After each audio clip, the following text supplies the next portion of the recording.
Hello guys, New Apple Times here, welcome to a new video, and today we're gonna talk about the restrictions and how it is to own a Vision Pro outside of the US.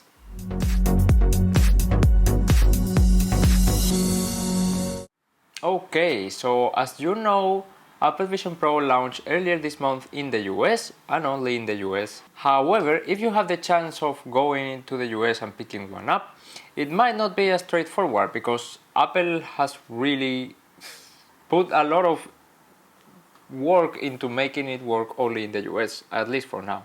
Now, eventually we'll get Vision Pro in other countries. Some are rumored even as soon as WWDC, which is in less than 4 months. So whenever that happens, less countries will be added to the list of countries this video is useful for, if that makes sense. But I'm sure most of these restrictions will still apply to those countries where Vision Pro haven't launched. Apple has actually given a list of a few different things that might not work or might have been hard. We'll of course go through that list. But I also want to tell you a bit about my experience and the issues I encountered and all of that. So without further ado, let's start with the list that Apple gives of issues you might encounter. So the first one is to do with the Zeiss optical inserts, because the only way you can get those is by providing a prescription from a US medical company. And that of course might be an issue because that might be very expensive on its own. As we all know, the US is not known for its free and global universal healthcare. So yeah, that in itself, even if you have the prescription and you're enough time in there to go to the doctor and get your eyes checked and get the actual paper that you need to order the Vision Pro, that might be very expensive. And of course, if you're only traveling for a few days, there's a chance that you will not be able to go through that process.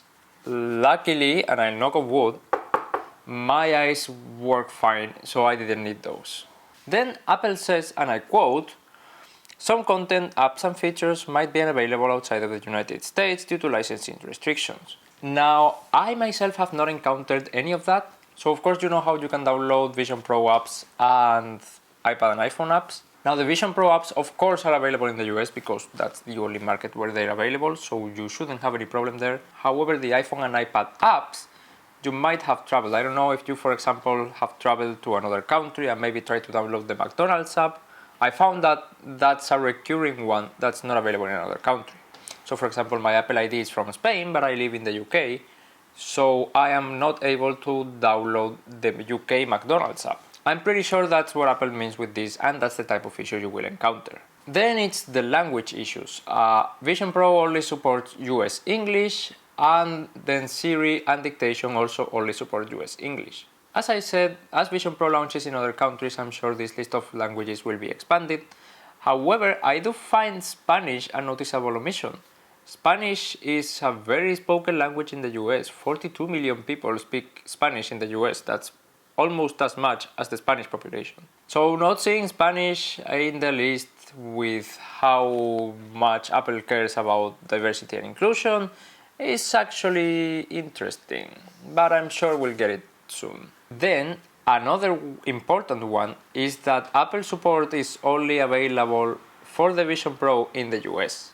So if you buy your Vision Pro and have any issues with it, you might be out of luck. Also, if you're in the US for a couple days after you get your Vision Pro, like I did, make sure that you get everything set up right, because yeah, once you go back, you'll need to go back to the US.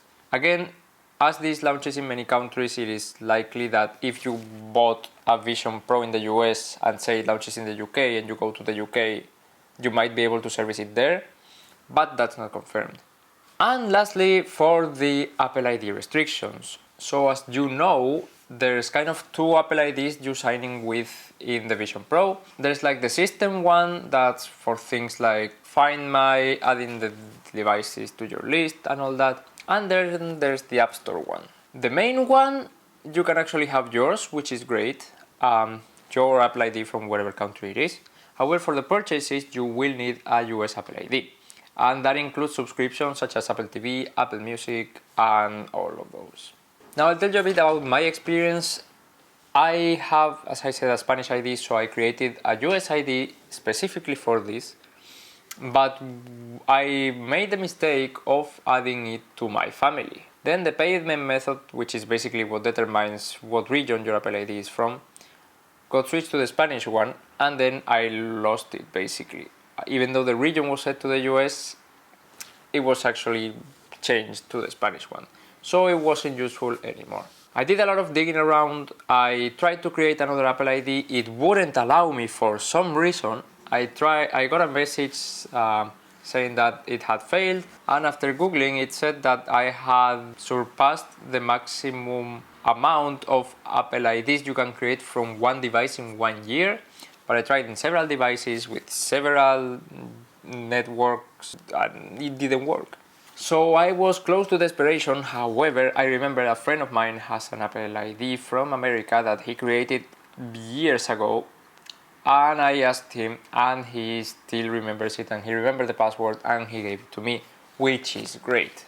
Now the issue with that Apple ID particularly is that it doesn't have a payment method attached to it, because of course you will need a US one. However, it is possible to buy Apple gift cards online, even for the US, which is great. However, I have not tried that myself because I'm kind of scared that if I enter my gift card, it will ask me for a US payment method and we will screw everything up. But yeah, that's kind of the biggest hurdle unless you need the optical inserts from Zeiss. So yeah, really make sure that you have access to a US Apple ID, and actually you could set it up while being in the US, so things like the phone number will be easier. Now I think it is also possible to set up PayPal as a payment method. I didn't get to that extent because I got this solution first, but I believe it should be fairly easy. But yeah, thankfully no location restrictions, so you don't need to use VPN or anything like that, which is great. So these are basically the things that you have to take into account if you plan on getting a Vision Pro and you don't live in the US or a country where it is currently released. So yeah, really do think about if it is worth it for you, especially the Apple support one can be a huge bummer, because of course you don't want to shell out $3,500 to something that might get broken and then you have to travel back to the US to get it fixed. But yeah, this has been everything from me today.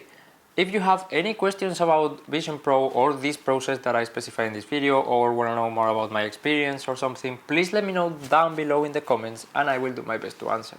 Also, if you like this video, please thumbs up, cause it really helps, and if you loved it, you can consider subscribing. I'm aiming to achieve 2,000 subscribers by the end of 2024, so if you subscribe, you would help me in my goal. Also, don't forget to follow me on Twitter and Instagram to stay up to date with everything I post, and also with everything Apple. But yeah, thank you very much for watching and see you in the next one. Bye.